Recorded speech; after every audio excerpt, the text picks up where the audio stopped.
who needs no introduction. Because there are people that maybe don't understand our faith, I want to start with this.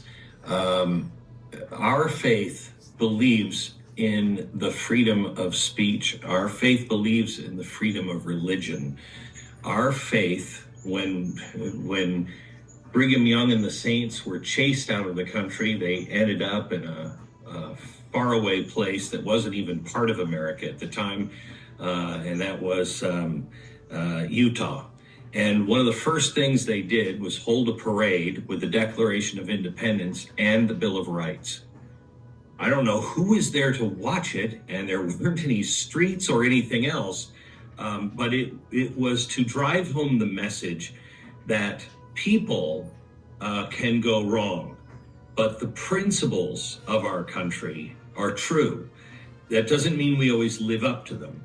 I and many others on the phone are constitutional conservatives. We don't want a theocracy or anything else. We want the Bill of Rights that have been enshrined and built our country. That's all we want. And I want to start now with people who are of my faith as well. Do you remember when the Family Proclamation first came out in the 90s? Do you remember how we all thought, what is this? Why would they, duh, this is all obvious. Gender is ordained by God. Of course. The family is at the center of the universe. Of course. There are different kinds of families, etc., but that is the cornerstone of everything. Everything is built on that. Those were all very obvious to us.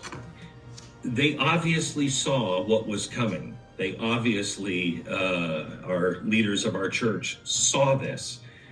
The same thing is with the Book of Mormon. I am a 25-year Mormon. Coming up on our 25th, in fact, I think next month, 25th year of being a member of the Church of Jesus Christ Latter-day Saints. I didn't know what they believed in. One of the things that really caught my eye that was so different than anything else was the understanding of our rights and the understanding of the role of this country in allowing another religion that was completely different than the others to actually be born. And yes, we were chased out and we're not real popular even now, but we have the right to be who we are and to celebrate God the way we want to and see him the way we do. And do that without denigrating anybody else's faith or non-faith. So with that as a framework, let me just go over a couple of things, because we are living in the times, I believe, that have been foretold by ancient prophets and modern day prophets. I believe if you read the Book of Mormon, it reads like a newspaper today. And we are entering the most dangerous places. Evil has been made good, and good has been made evil. Everything that is beautiful has been made ugly. That which is sacred has been degraded. We didn't just chase God out of the public square. We dragged him back, tied him to a pillar where we whip and mock and ridicule God almost every day. That's not going to end well. You know it, and I know it. We are mocking his own creation. I want to go over a few things because one of my topics is freedom of speech. But everything that you have heard, this is a very long con. Everything in the last 20 years has been a conspiracy theory. And let me be specific on a couple of things. We were told that they're not indoctrinating our children with CRT, They're not indoctrinating our children with DEI. Those are conspiracy theories. That's what it was first, conspiracy theories. Then it was a misunderstanding of what they are. We know what those things are. Turns out that they're true, not conspiracy theories. They openly tell us that our children should be able to speak to the teacher or the schools in secret, that they can actually have a conversation with our children and help them make a decision that most of us would disagree with, especially if we believe in the family proclamation, and that is gender is ordained by God at birth. We've believed that before any of this nonsense started. You can talk to my children in secret. That makes you a predator. I'm not saying a sexual predator, but a predator nonetheless. You are a predator to my family and my children. You are putting them in danger. There was a story I read just the other day. By 2030, and I can't remember what it is, it's 30 or 50% of women in America will be single and childless. By 2030, we are destroying the family. We are destroying men. We already destroyed men. Now they're setting out a course to make men women. And I don't mean like kind of more sensitive men. I mean women. We know that is not true. And yet so many of us tolerate this. They're tearing our communities apart, our safety for our families apart. When BLM happened, remember, it was Kamala Harris that actually came out and bailed people out and said that these riots should continue, and they will continue. But, you know, the fact that they had on their own website, Black Lives Matter, one of their goals was to, and I quote, destroy the nuclear family. That was a conspiracy until it was proven by showing it on their own website. But how many people even know that that was on their website? How many people know the truth of all of these things? How about this? We've just been told that the border is not out of control. In fact, it's better than it's ever been. And Donald Trump was mocked for saying that they're sending us their worst. They're opening up their prisons. Do you remember how many people rolled their eyes when they heard that? What do we know now? We know that Venezuela, for one, which is in concert with Hezbollah and Iran, are not only taking their worst gangs, but training their worst gangs to be worse than they already were, and then bringing them over to Iran, and then they come across our border. That was, of course, a conspiracy theory that Donald Trump was mocked. We now know it is absolutely true. How about FEMA taking the money, their money, FEMA's money, and spending millions and millions and millions of dollars paying for the hotels? We all asked ourselves, who's paying for these hotels? Well, that was a conspiracy theory that FEMA was doing that. It's a conspiracy theory that, as Mike Lee will tell you, it was one of the first bills they passed. They knew this was coming, and they funneled the money in the first bill they passed. The American Recovery Act. It's all in there. But when it was exposed, it was a conspiracy theory. When we showed you that FEMA, I was on the ground. I saw it with my own eyes. When we told you that FEMA wasn't there, they weren't doing their job. They didn't show up for 8 days. That too was a conspiracy theory. How about this? They want to take your guns. No, that's a conspiracy theory, even though they have stated these things. After reimagining the police, remember, Kamala Harris was one of the leaders of reimagining the police and changing the way we policed. She was against bail, just let people out. Well, we're doing that.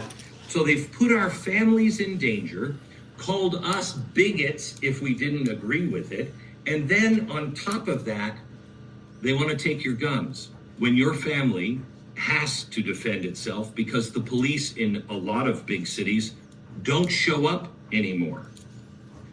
It sounds to me like somebody's not on our side, but again, that's a conspiracy theory, just like it is that they're putting inappropriate children's books into our school, which we know they are because parents have come to the school board meetings and tried to read them out loud and been told this is inappropriate in a public meeting. Then why are you assigning this to my children? That's a conspiracy theory, but it's not. Of course, it was also a conspiracy theory that the FBI was targeting the parents, was targeting the Catholics, was targeting the parents that would stand up as terrorists. That was a conspiracy theory until it wasn't. Vaccines, you shouldn't take the vaccine. None of this is based in science. That, of course, was a conspiracy theory until it wasn't. The abortion in the third trimester, very few people, I think it's like 8% of people are for a third trimester abortion. Okay, we might disagree early on, but nobody disagrees when it comes to the third trimester, and certainly not about partial birth abortion or trying to kill the baby as it's in the birth canal. And then, of course, no one wants to see a baby left to die that actually survives that nightmare. Kamala Harris will tell you that's a conspiracy theory. It is not. It is part of their plan and policies. It's happened in Tim Walz's state. He knows all about it, but he won't talk about it. So, what do we have? These are all lies. All of the conspiracy theory, those were all lies. What the people like Donald Trump told you end up to be true. I don't know if the media has even covered that Friday, the Supreme Court of New York overturned the judgment against Donald Trump. Why? Because the Supreme Court was disgusted by it. They kept questioning Letitia James, saying, where do you find this law? Where are you finding these things? Because we can't find it anywhere. It's never been done before in America. It ended with her practically pleading with the court, please don't overturn this or he'll get away with it. Get away with what exactly? We are sitting here being told for the last 15 years, all of these things that are happening are conspiracy theories, that we're a liar, that we are making things up, that it's mis and disinformation. In the last couple of weeks, you've had John Kerry, Hillary Clinton twice, in one of the most spooky statements I've ever heard, came from Kamala Harris on making sure that those voices that are engaged in mis and disinformation are silenced. So you know she doesn't mean 60 Minutes, who looks like they were involved in campaign interference. I hope that's not true, but they won't release any of the transcripts. They always release those. Why did they do a 40-minute interview with Donald Trump and then not say at the end of their 20-minute interview, which had about 12 minutes of the actual interview in it, why didn't they say you can watch the full interview at 60minutes.com? They always do that. Now, maybe it's completely innocent, but they're sure acting like it's not innocent. Nobody is talking about getting rid of them. Nobody's talking about silencing them, and I'm certainly not talking about that. I know the Constitution and freedom of speech. The speech that must be protected is the speech we find abhorrent. It's why I have stood up for people that I don't really even like and campaigned so they would have their job back or they would be able to gain their voice back. These are far leftist people. Bill Maher was the first one. We believe in freedom of speech, the freedom of thought, the freedom of religion, the freedom of press, the freedom to petition. We have the freedom to ask our government, can you explain yourself? But they never do. We have the freedom of assembly. All of these freedoms are going away, as well as the Second Amendment. I started with, I'm about to hit my 25th anniversary of being a Mormon. What attracted me to this faith was I wanted to be like the people. I wasn't a very nice guy. I was an alcoholic, and I had a lot to learn and a lot to thank God for the atonement for. But one of the other things that I liked is this faith understood the sacred nature of our documents. They taught it forever. We don't teach it as much anymore. But we still can read Ezra Taft Benson. We can still go back and look at all of the documents produced by our church, talking about how sacred these documents and these rights are. We don't do it enough. The other thing is, I was told over and over and over again that the Book of Mormon is true. The Book of Mormon is a pattern that shows what will happen to people at this time in the latter days. What will happen? What are the signs you're supposed to look for? I don't know if it's because too many people have been raised on this religion and they've just always heard it, but you should reread the Book of Mormon because it's telling us exactly what time it is. The Constitution is hanging by a thread. You know who gets that? Some Democrats. Elon Musk gets that. Tulsi Gabbard gets that. RFK Jr., an icon of the Democratic Party, says this party is dangerous. I have to stand with Donald Trump. They get that. Why don't we get that? We have been given so much more than anybody else. What is wrong with us? I would like to leave you with a challenge. Go find one person that's on the fence. Go find one person of our faith that does not just, I can't vote for Donald Trump because of X, Y, Z.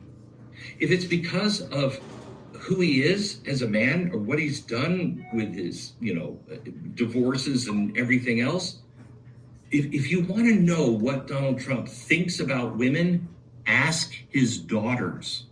His daughters are strong, decent, honorable people that love their father. I have to tell you, if I could have the success that man has had with his family and his daughters in a broken marriage where he still co-parented with his ex-wife, that's miraculous. I would urge you to pray on the fact that we are the Church of Latter-day Saints. What time is it? And if you say, I can't vote, I'm wearing this t-shirt from Bonhoeffer, not to act is to act. Not to stand is to stand. Not to speak is to speak. Your vote, if even if it's happening in place where you're like, well, it's all going to go to the Democrats or it's all going to go to the Republicans, your vote counts. You know where it counts? In the eternities. We are all going to be held responsible, especially us, with additional information. We are going to be held responsible. What did you do when the freedom of not just your children and your grandchildren, but the children all over the world was at stake? What was it you couldn't get past? What was it you ignored? This is the time, and this is the time that we are to rise up as God-fearing people with our voices and our votes. Get one person off the fence and bring them to the polls. I leave this with you in the name of Jesus Christ. Thank you. Thank you so much, Mr. Beck, for joining us for your wonderful words today at the Trump rally in Prescott, Arizona. Thank you for being willing to stand up and speak the truth. I know very little about this, but I do know that you have paid quite a price for speaking courageously the truths that you hold so dear, and we appreciate it. Thank you, brother.